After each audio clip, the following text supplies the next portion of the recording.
Let's go ahead and get started. Hello, everyone. My name is Gwen Stembridge. I serve as the Associate Director of Education and Partnerships for Nonprofit Vote. Wanted to just start us out here with a welcome. Welcome, you are here at All 2025 Politics is Local. A lot of times we run into folks who say, oh, well, if this was an election year, and often my response is that every year is an election year, and it's important for us to remember that and remember that elections are not just about presidential election years or not just about the midterms. Those are important, but there are also lots of local elections that are really important to our communities.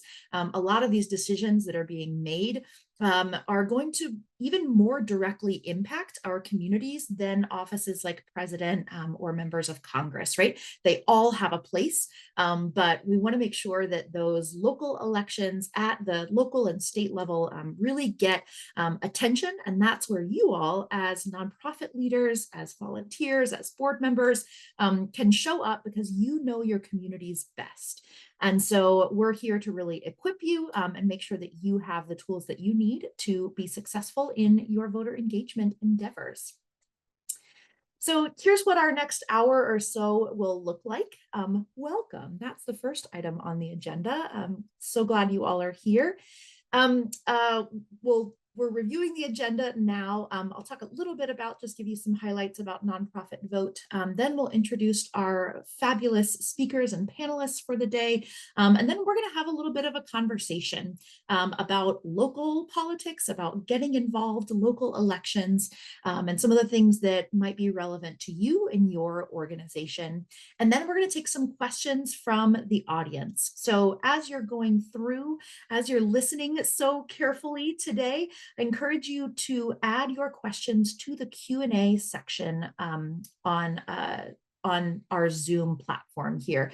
Questions that are asked in the chat might get lost in the chat as it goes, but the Q&A section is there to really just help us stay organized and ensure that we can get to as many questions as possible.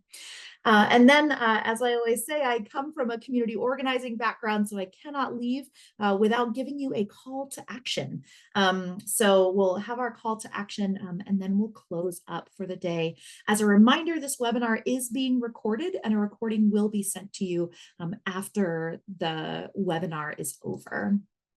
So just if you need that visual here, the chat there is for introductions, it's for comments, it's for sharing links or resources. We may also share some links and resources as the speakers are talking. And then encouragements or reactions if you like what's being said. If if we were in person, if you would be snapping or clapping, we've got the react button there. Feel free to send some hearts and encouragement there to the speakers. And then questions, we've got that section for questions. So that will help us really stay organized and be able to answer any questions that come our way.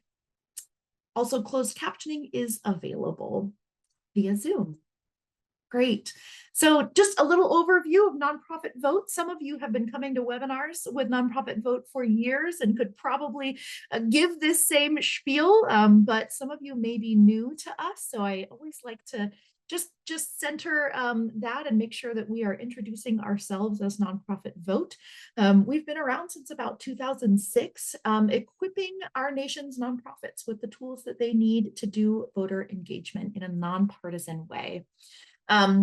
This all informs a vision of a more inclusive and representative democracy. We know that the community members that are served by nonprofits are sometimes left out of systems like democracy.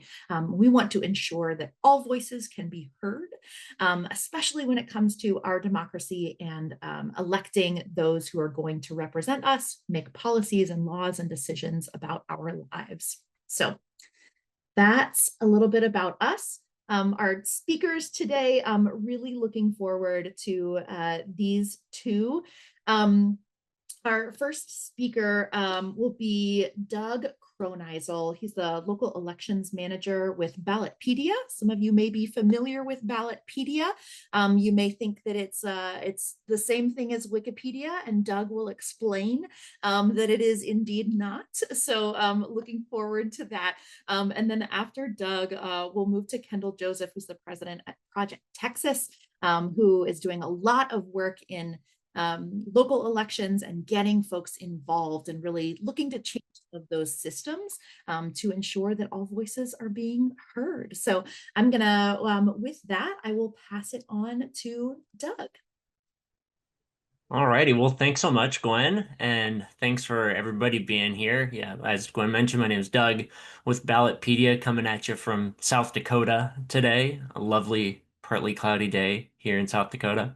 To just explain a little bit about Ballotpedia, because like Gwen mentioned, I think a lot of people have interacted with Ballotpedia, probably looking up candidates, seeing their profiles up on our website, but broadly, we consider ourselves the online encyclopedia of American politics. You know, our goal is to inform and engage our readers through the delivery of this high quality, accessible political and judicial information in an unbiased, neutral way that covers everything from federal offices to local offices, candidates, ballot measures.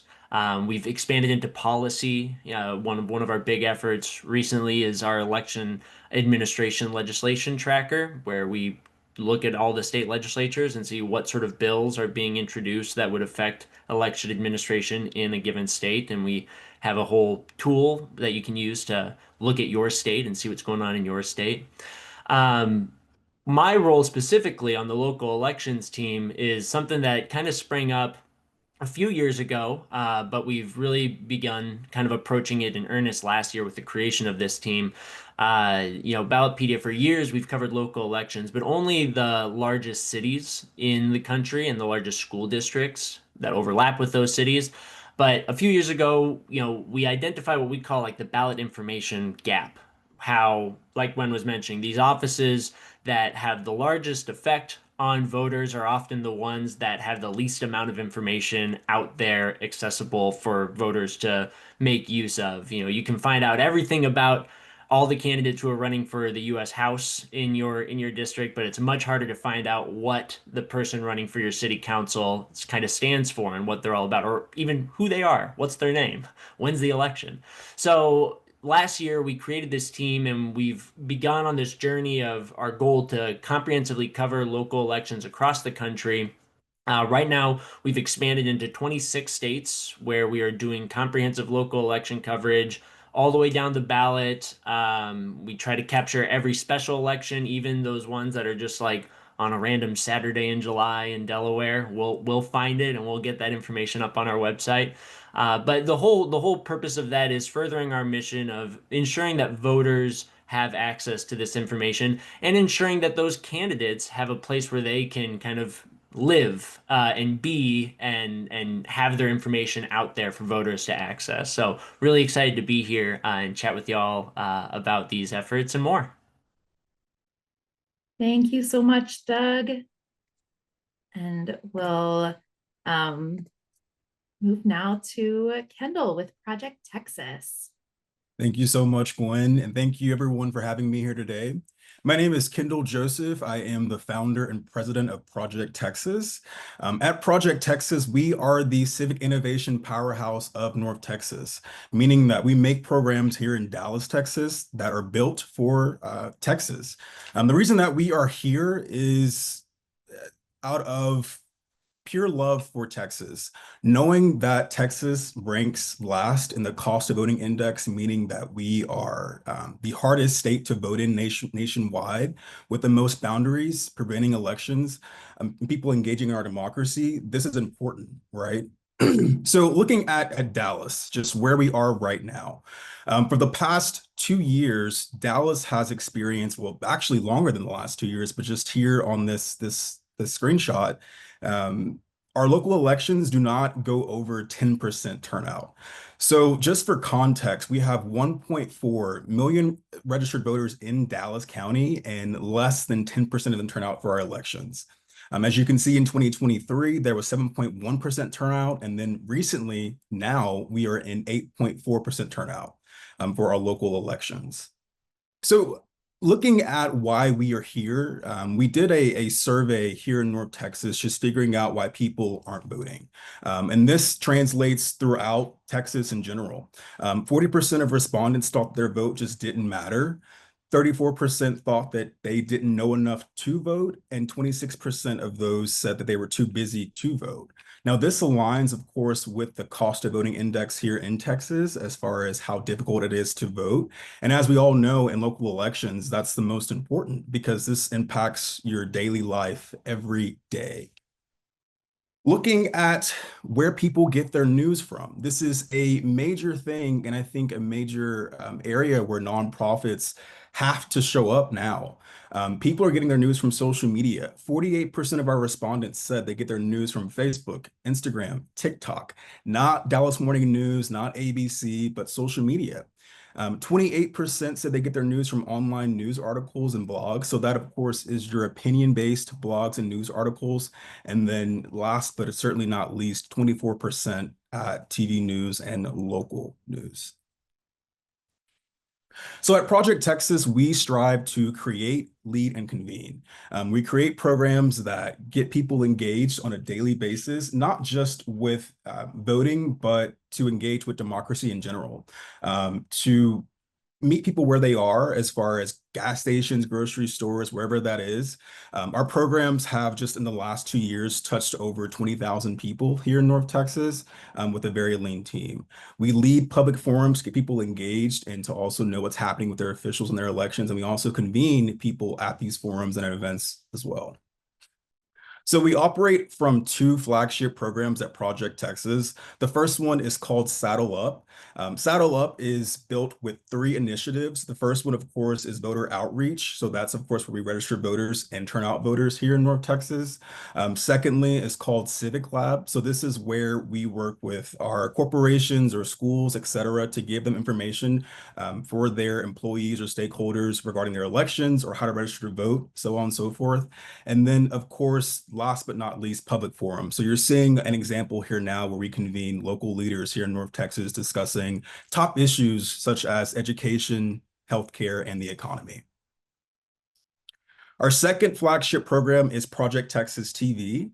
This is in direct response to where people get their news from. So knowing that we want to be a source of information that is nonpartisan, factual, and important, we've launched something called Project Texas TV that is essentially civic content for Texans who care. So it's starting here in Dallas, Texas, and then we'll move throughout the state of Texas, but it's designed to, of course, showcase your communities and showcase your officials, what's happening, of course, and just ways you can get engaged from there. That is it for the slide. So I'm looking forward to, of course, sharing more about what we're doing here at Project Texas and how we are making a change here in North Texas and throughout the state. Thank you so much, Kendall and Doug. This is such a great overview. I love when we're able to bring in national partners and local partners to really give everyone here a more full picture and some specifically examples of things that you can do, hopefully things that you bring back to your organization and can apply there.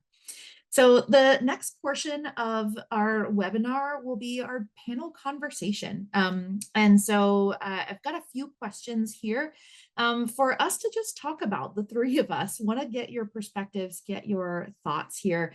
And I want to start out with just how does your organization communicate the importance of local elections, especially when we just came out of this past fall, a presidential election. There was a lot of buzz about it. And lots of strong feelings, lots of, all of that on kind of all sides of the picture there. And so a lot of folks were paying attention, and then they probably wanted to take a break from all of that. And so how do you, especially in years kind of following election years like that, how do you keep people engaged when they might be feeling a little burnout? I mean, I know from our vantage point, it's largely by covering them. I mean, you mentioned like every year is an election year, but every week is an election week. We haven't had a single week this year in 2025 where we haven't covered at least one local election somewhere in the country. And we probably won't have a week like that until like the middle of July will be the one week where there's no elections in America. But no, when Ballotpedia, when we cover an election, it means several things. We put that date on our comprehensive election calendar. The candidates appear in our sample ballot lookup tool that voters can use. You plug in your address and you're able to see who's running in what elections, what date it's on. And the candidates have profiles. And on those profiles, we see that as a way that allows candidates to speak directly to the voters. So when a candidate has a profile, they're able to fill out our candidate connection survey where they describe why they're running for office, giving voters a better idea of who they want to vote for or maybe who they don't want to vote for based on the responses there. But we can also display things like endorsements, pledges, links to campaign pages, which I mean a lot of local candidates don't have a website, a Facebook page, virtually no online presence. And in a town of like 300 people, maybe that doesn't matter. You probably know all of your local office holders, but it can be a problem. And so, we just try to kind of keep that engagement going all year long, and then we talk about it. We've got a podcast on the ballot. We've got our daily newsletter, the Daily Brew, where we'll constantly have stories about local elections. I mean, April 1st this year was the third largest election date Ballotpedia has ever covered, behind the November general elections in 2024 and 2022, because there were like 35,000 candidates on the ballot in like Illinois and Wisconsin, like tens of thousands of people running for office on April 1st. So the mixture of that, of covering it and talking about it and letting our readers know what's going on. Absolutely. Just getting that information out there. And I've always been amazed at Ballotpedia and the depths kind of that you go to at the local level, especially to get those, which I'm sure we'll talk about more. But yeah, Kendall, you want to respond to Yes. that? So at Project Texas, we remind people that local elections shape your daily life. We don't just talk about elections, we design civic experiences. Knowing that here in Dallas, we have the lowest voter turnout when it comes to local elections, more than any major city in the United States, that speaks to us as not just a election problem, but a systemic problem. Right. So our elections here shape your water, your property taxes, your school board, your local city council, et cetera. And so it's important for us to really drive these programs and meet people where they are. So that's why we strive to be where you are, whether that's literally a gas station, a sporting event, grocery store, school, et cetera.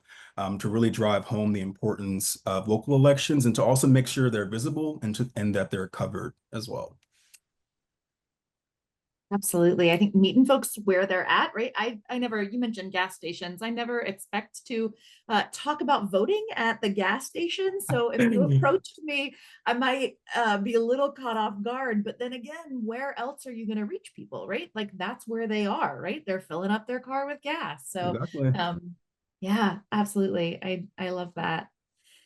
Could you all also, I think the importance, communicating the importance of these local elections is really key. But I'd love to just flip the script for a minute and think about what is at risk here. What is an example of what happens when nonprofits and when voters are not paying attention to local elections? Like what is at stake? What could happen?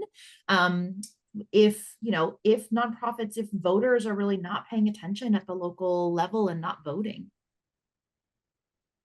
Well, I mean, as Kendall had on the slides, I mean, you end up in situations where these offices that have the largest kind of effect on your day-to-day life are being decided by single-digit voters, and that's across the board, especially with kind of elections that are at different times of the year rather than just like on those big November election dates that people know about.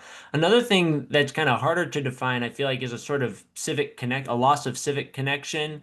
It's hard to feel that when you aren't really aware or keyed in to these local races. I feel just kind of in my experience kind of looking all over the country when the only elections that you hear or care about are state offices or federal offices.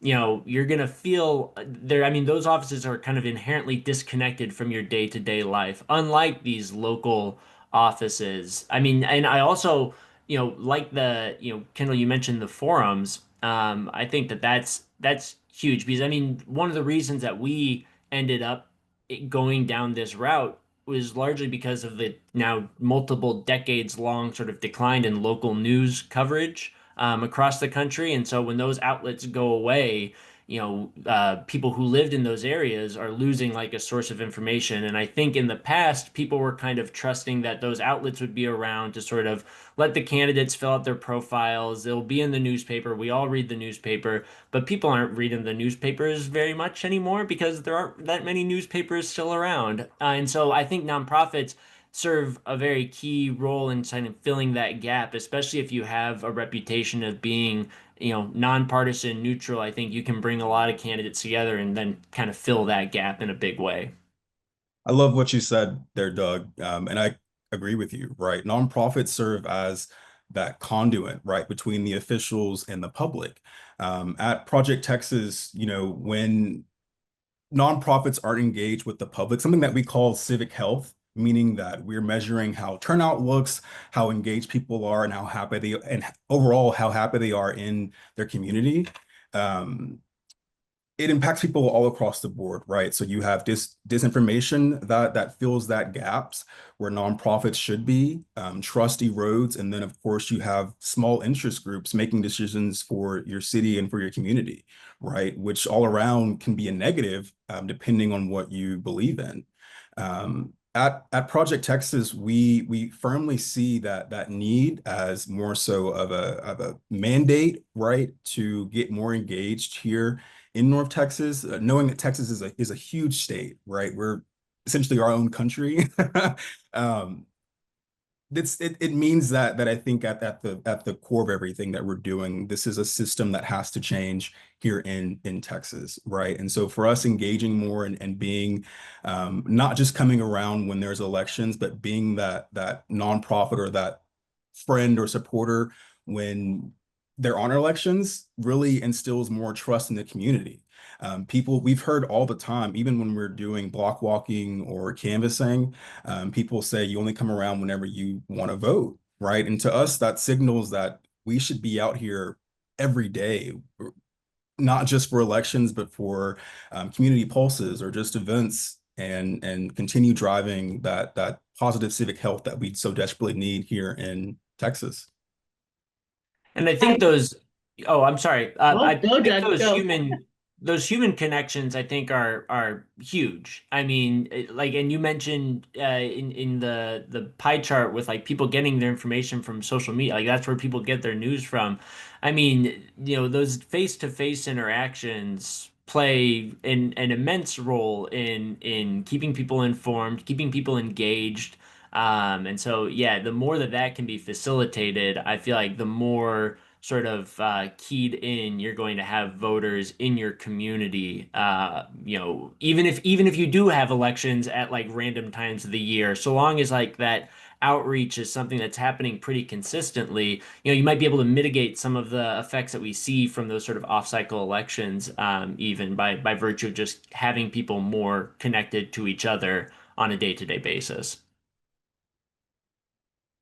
Absolutely. Yeah, it's neighbors, right? It's getting to know your neighbors. It's getting to know, I think really, Doug, your work at Ballotpedia helps to put a name to the elections, the elected officials, and Kendall, your work is really helping to put a face, right? Mhm. I wouldn't know who my, county council member was unless I came to maybe one of the forums that you all are hosting, Kendall, right? And then I see them in the grocery store and we're in line together and I say, oh my gosh, that's that person, and this is maybe how they voted. This is what my tax dollars are going toward, right? And folks start to pay attention because it makes it more real. So I love that about both of the work that both of you are doing. Did you have something else to add, Kendall, or? I saw you Well, came I, back I on. could actually. So, fun fact for those who are not in Texas, going back to this cost of voting index here in Texas, um, you know, the rules around registering to vote are even much different than other states, right? So in Texas, you have to be registered to vote 30 days prior to an election. Our primaries are only partisan primaries, so you can only vote in either your designated party. So of course, Republican or Democrat, which some people say that hurts the turnout process here in Texas because if you can't, pick both sides of the aisle, right? I think this is just a host of things that need to be talked about more to bring more awareness to people of what's happening. Of course, that way change can be brought. Absolutely. Yeah. And like you said, changing the system and the way things have been, right? To put a new face on it. I love that. This next question, I really just I know from talking with both of you that you've got some stories about this work. Right? When you've got local politics, you've got local elections. These are folks often that are running for a position that is part-time. They're doing something else in their day job. They may, the elections staff may be, busy and doing other things as well, or trying to handle everything for their county.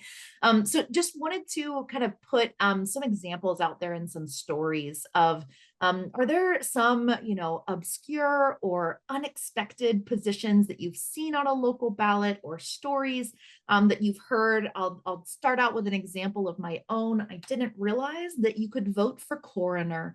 That's one that I saw on my ballot a year or so ago, and started to think about, oh my goodness, I have no idea what the qualifications are to be a coroner. I don't know. It started me thinking about, wow, okay, I get the chance to vote for this, which is great. Love our democracy. But also like, how do you even begin to think about that? And then also to know what those types of positions do, and all of that. So wanted to just give you all the opportunity to share some of those stories of just some unexpected things that happen at the local level. I mean, I saw some people chiming in with their states and things like that, and this is no disrespect to the New Englanders on here right now, but I've always thought that like there are like old positions. Like New England's been around a lot longer than South Dakota has been around as far as states go, and so I feel like that's where we see some of like the more interesting office titles. Like for example, Maine, they've got an election coming up on June 10th. A number of towns do. And one of the offices that a lot of towns have is, it shows up on the ballot as like you're running for the town of Buxton selectman, assessor, and overseer of the poor. And that's like the office title. That's the position that you're running for. And I don't think it's like I feel like it functions akin to like a city council. But yeah, they're interesting names at that point. And like special purpose districts, those always kind of blow my mind because you're never going to know what you're going to get in whatever state that you're in. In Wyoming, they have a number of cemetery district boards all across the state that people, they got like 5 members elected to the cemetery district board that presumably oversees management of the cemeteries in their jurisdiction. So yeah, the special purpose districts can also get pretty funky. That's funny. In Texas, so we of course have our local elections, and then we have our state or county elections. And one of the ballots that we find ourselves explaining a lot to voters, the position, of course, would be the Texas Railroad Commissioner, explaining to someone that this is not someone who actually regulates the railroad, but this is who regulates your oil and gas industry, right? So what that means is they influence energy prices, land use, and of course, the protections of the environment in Texas communities. So that's something that we always, have to go back and forth on is like, so someone's like, well, is this not someone who is on Amtrak? And I'm like, no, this is this is someone who has something so much bigger than what, you're saying. Another fun fact, I saw someone on the call who is from Southeast Texas. So in our county elections, we also vote for sheriff. here in Texas. So fun fact, my aunt, Zena Stevens, is the first Black female sheriff elected in Texas as of 2016 and still holds that position today with huge bipartisan support. So Jefferson County used to be a pretty strong blue county until recent years, and now it's switched more red. So she's done great work across the aisle to get that bipartisan support to remain a Democratic sheriff who is a Black woman in Texas, which is something that is really cool, right? That's fantastic because right at the end of the day, it does not matter whether my sheriff is a Republican or a Democrat. I just need them to do a good job as sheriff, right? And I think a lot of these local elections in particular, they have, maybe there's less pressure from those parties, and really at the end of the day, some of them are intentionally, nonpartisan elections, but right at the end of the day, I need them to know that their job is not about Amtrak or the railroad. I need them to know, they need to know something about the coal and oil and all of that. So yeah, I love that. I love that story. I I will add one of the more obscure things. We see these like strange offices, but the things that stand out to me more often are like the strange lengths at which we sometimes have to go to get the candidate information for a given election. Because it's not always just like sitting on a website for us to go find. It requires a lot of outreach. And there was one story. It happened last year. It was not me running this. It was a colleague of mine, but I think it was like a town election in Maine, again, and what ended up, we called the town hall and we're like, get them on the phone. We don't have it on their website. We'll get them on the phone. We'll ask, hey, you got an election coming up. Who are the candidates running? What are the offices they're running for? No answer. We wait a few days, leave a message, call back, no answer. It's kind of getting close to the election now, and we're like, we need to like find this. Like we know they're having an election, but we just don't know who's on the ballot. And so my colleague looked on Google Maps and saw that next to the town hall was like a gas station. So he called the gas station, and whoever was like at the phone picks up, and he asks like, "Hey, is there an election coming up in your town?" And the guy's like, "Yeah, yeah, there is." And he asks, "Can you go next door and like please tell them to call us like at the city hall? Like, can you go to the city hall and tell them to call us?" And the guy was like, "Oh, I mean, they have it posted on the bulletin board outside of the building, so I'll just walk over there and like take a picture of it." Or I don't know if he like took a picture or just told them over the phone, but we did cover that election, thanks to the helpful neighbor there walking next door to get that information for us. And I am so glad you told that story. I love that story so much, because it also speaks to, these national organizations, while you all went to great lengths to get that information, local organizations, local nonprofits they're literally in the space, right? They can walk down to City Hall, they can find that, or the gas station clerks, or, whoever is local there, knows their community, knows where that information is going to be posted. You've got that information. And so you all as nonprofits, you can really be that bridge. I think, Kendall, you said that earlier about being the bridge between, voters and getting that information that they need. So I think that's so powerful. And I just also want to encourage anyone who is here to get creative. Sometimes I think you have to get creative, and also persistent about getting information out. And don't be afraid to be persistent with some of these. Local elections offices get really busy. So there's always, emailing is great, but a phone call can be great. Showing up, if you're able to in person, can also really just help to elevate the importance, and get you the information that you need so that you can pass it on. And often when we're talking with local elections offices, they are so grateful to have your support. And so if you come in and if this is the way that it works in your state, if you come in and you say, I really want to get some voter registration cards so that I can go help register voters in my community, they say, oh, thank you so much. How many can I send with you, right?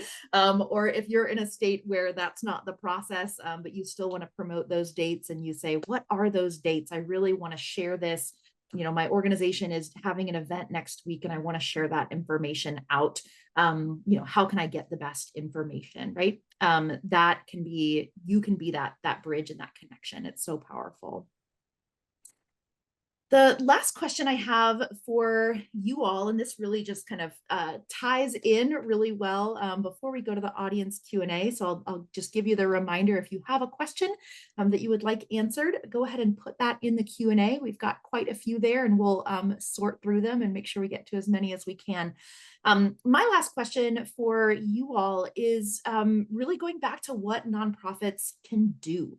What can they do to connect their communities, especially to local elected officials and the decisions that impact them directly? And this is not just during an election year. I think I was so glad, Kendall, that you brought up that this is year-round work, right? It's relationship building over time. But what if you were to just leave, our audience with some words of wisdom or some reminders about what nonprofits can do to be that bridge, be that connector, what would those words be?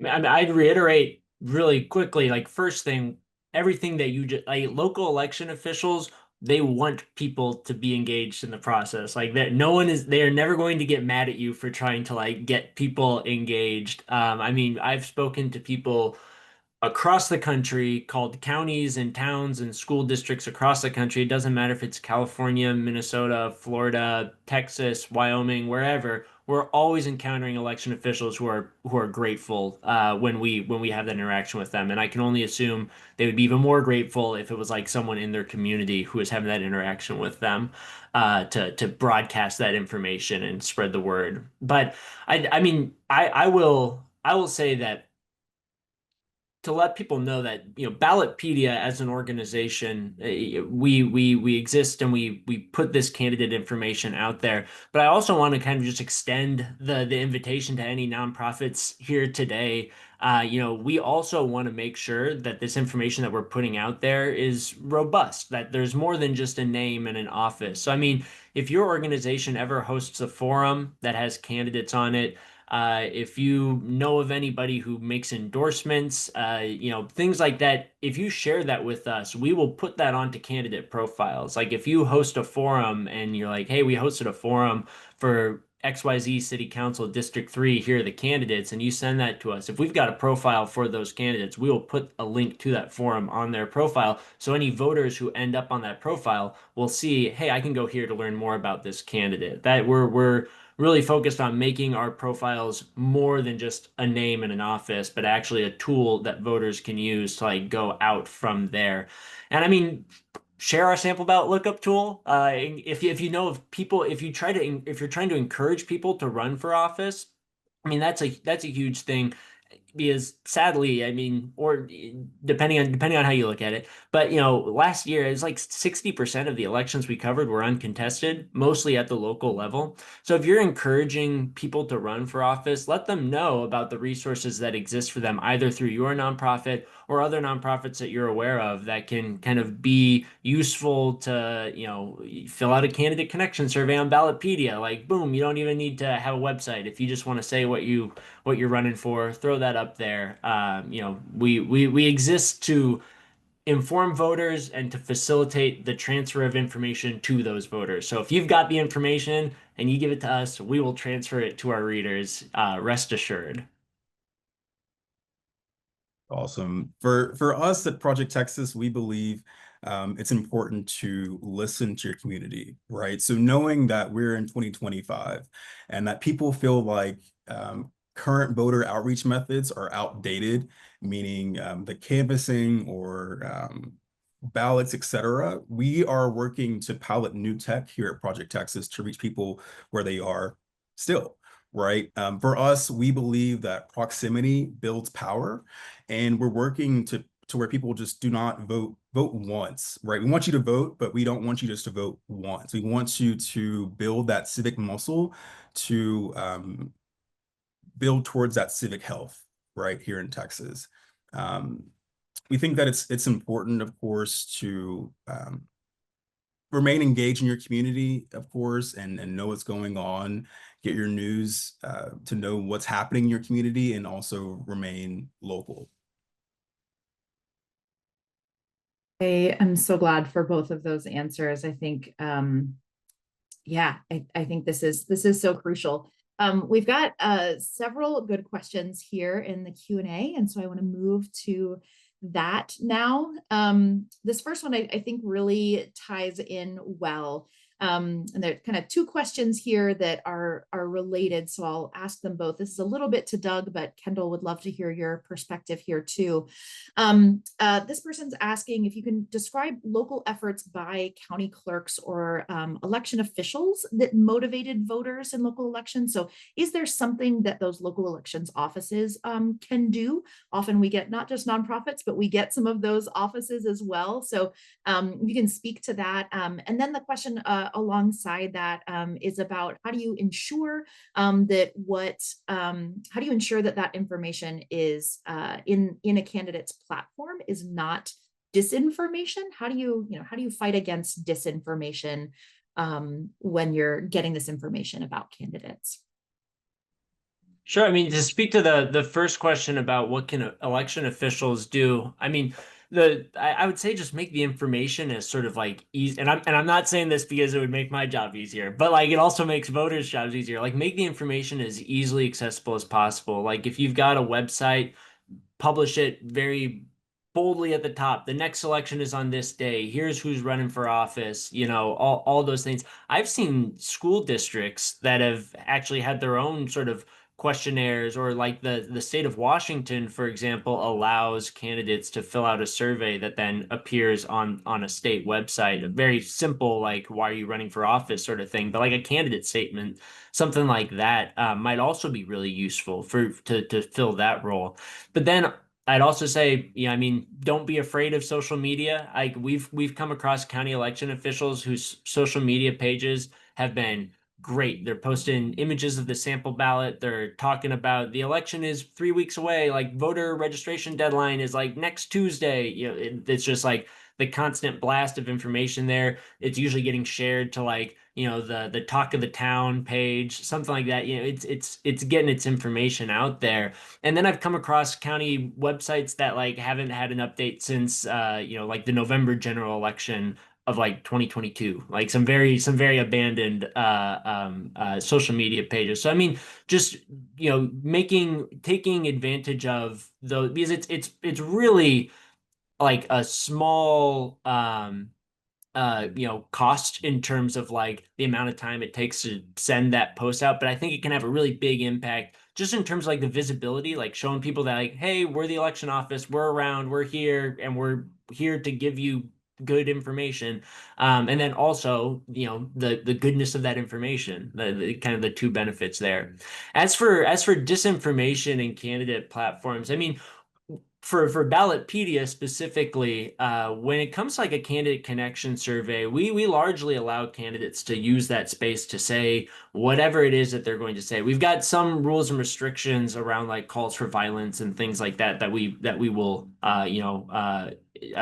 have more conversations with the candidate about. But largely the survey is there for somebody to just kind of say what they're saying. But that's not Ballotpedia content. If Ballotpedia is writing a story about that, we have decades of kind of training and documentation that we go through to ensure that we're remaining neutral and unbiased when we're approaching this information. A lot of the times that just involves using quotes. Like we don't I personally, and I know a lot of people at the organization, don't like to editorialize. Well, we don't like to editorialize at all, but rather than summarizing what somebody says, we just kind of want to give, like, we'll be like, this is what this person said here. Like Ballotpedia didn't say this. This is what this person said. And that's like, a very easy way to kind of put people in conversation with each other. But that's the important part. It's preventing it from being one-sided, making sure that we're approaching it with like a balanced perspective on both sides, not giving kind of one source of information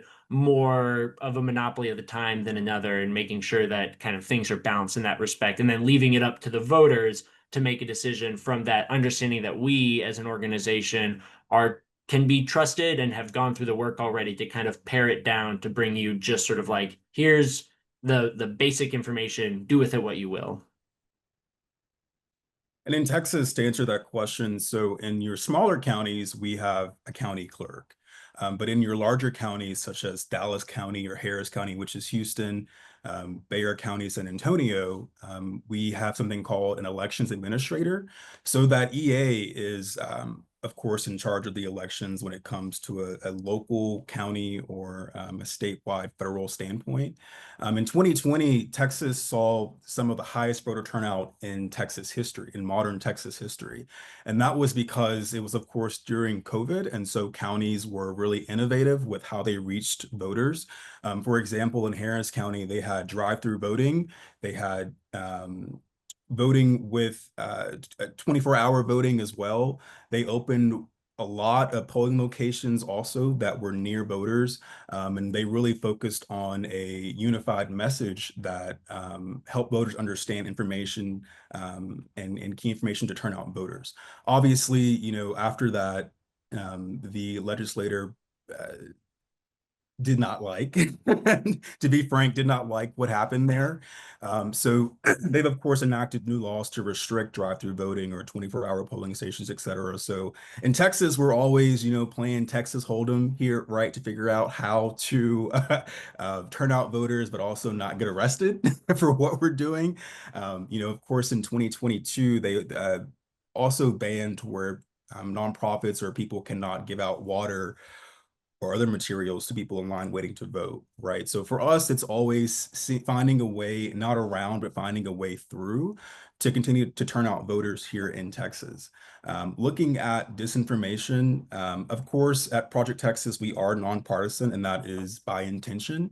Our goal is to just be a resource for you, to be an education, a sounding board, or to help you get engaged to vote.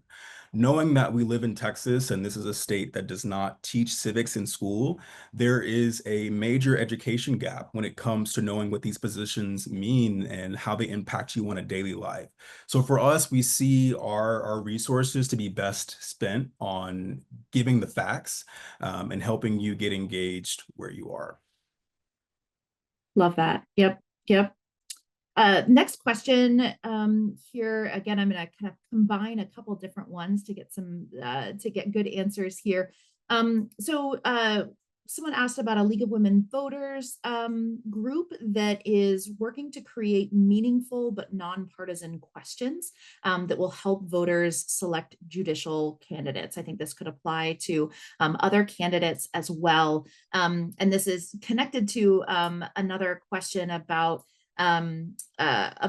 voter and civic experiences, and what does it look like when it comes to overcoming apathy or lack of education. And the way I tie those together is that asking those questions of candidates, often there are so many issues now that didn't used to be considered political, but have now become kind of politicized. And so for organizations that are working to stay nonpartisan, how can they kind of frame those questions or frame their interactions with candidates to ensure that they're asking questions that are relevant to their audience, but also that are staying nonpartisan, and then how does that lead to that voter apathy or the engagement with things being a little more politicized? Kind of how do we walk that line between legally nonpartisan and also politically nonpartisan, and in promoting that interaction with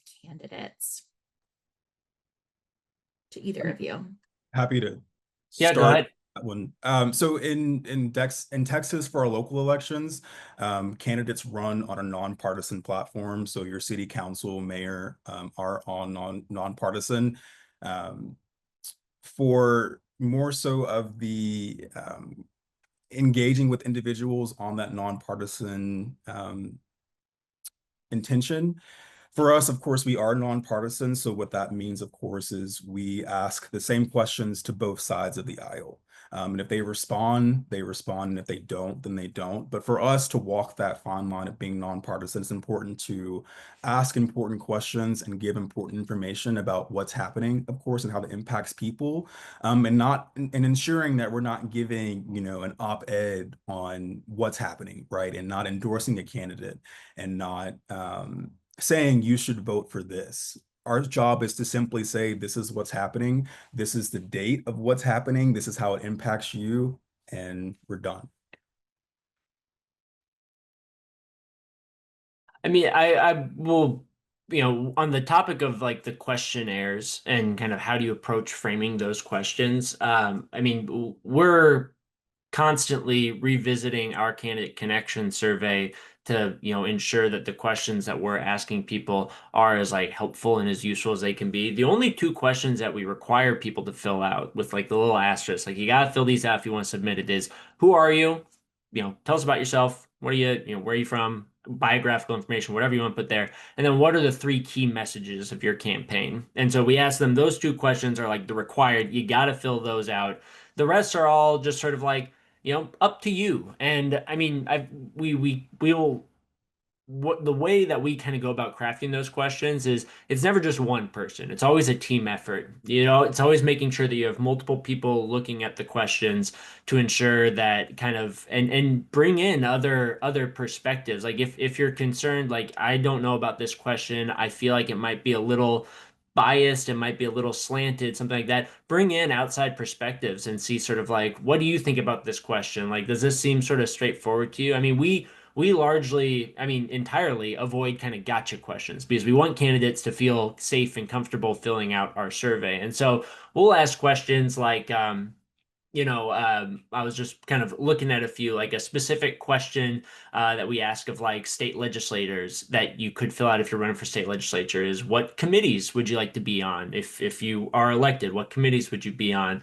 What qualities would you look for in a judicial nominee? Like, you can ask questions that then invite a response that will say kind of I mean, it will be an answer to it, and it will usually be like a really helpful answer to some people. And we also like to ask fun questions. We ask people like, "What's their favorite joke?" or what's the first that kind of historical event that you remember?" And people will have all sorts of ones that they describe, and it just kind of like makes it more into a space where you're kind of opening the door for a person to come in and say, "Here's why I would like to be elected to this position." And not feel like they're kind of like dodging landmines or anything like that. If you kind of ask these more open-ended questions, like you can be open-ended and ask a somewhat broad question, but still get a response that's useful to a voter. Or you get responses where people kind of don't answer the questions, which also can be useful to voters. You'd be like, "Hey, someone filled out this survey and didn't like answer any of the questions, really. That's weird. Like, I don't know how I feel about that person." So you can approach it in that way, and that's worked really well for us. And if I can just add to that, we've also found that it's important to ask questions that the public cares about the most. So that would be education, healthcare, and the economy. If we're centering our questions around those three topic issues, what we view as those kitchen table issues that impact everyone, no matter what side of the aisle you're on, that's led to us getting, better questions and better answers, especially at our public forums and events as well, where we can, be more intimate with these candidates or officials and ask them more questions that people care about firsthand. Absolutely. Yeah, I think those are such great. You mentioned like the kitchen table issues. I think at the end of the day, right, I need to know, can my elected official make sure that they're taking care of potholes and that they're taking care of, sidewalks and streets and all of those things. And if we can get back to, some of those basics and understand that those are really key to making our neighborhoods work, and making decisions that are going to be for the good of the whole. All right, there are lots more questions here, and I wish we had just endless time to cover all of these. I want to wrap up. Someone asked a question here that I think we can answer pretty easily here. They asked about top three things that a nonprofit or a nonpartisan organization can do to engage voters, and ideas that are tangible and actionable. And I want to first just give a plug for Nonprofit Vote. We have a resource library that I think Travis will share the link to in the chat here. But we have all kinds of resources and tools that you can use. There are templates, there are timelines, all kinds of things that are free and usually in a PDF format. If you need it in a different format, reach out. But there are lots of actionable ways that you as a nonprofit can take those next steps. And we really encourage you to do that wherever you can, because these, as we said, these local elections are really key. So yes, Travis is sharing that in the chat there.